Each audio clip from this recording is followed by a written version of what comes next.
ছুটির দিনে রাজধানীর জুলাই গণ অভ্যুত্থান স্মৃতি জাদুঘরে ছিল দর্শনার্থীদের উপচে পড়া ভিড়।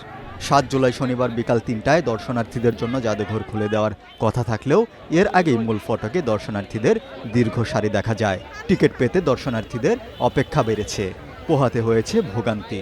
গণ অভ্যুত্থানের স্মৃতি, শহীদদের ব্যবহৃত সামগ্রী ও সাবেক প্রধানমন্ত্রীর সরকারি বাসভবন ঘুরে দেখতে রাজধানীর পাশাপাশি দেশের বিভিন্ন জেলা থেকেও মানুষ আসেন।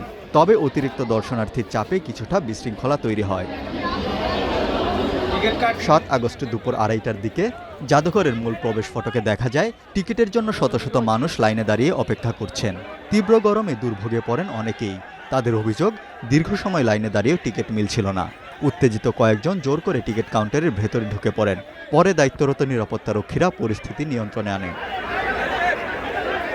মূল ফটকে টিকিট না পেয়ে অনেকে বের হওয়ার গেট দিয়ে ঢোকার চেষ্টা করেন।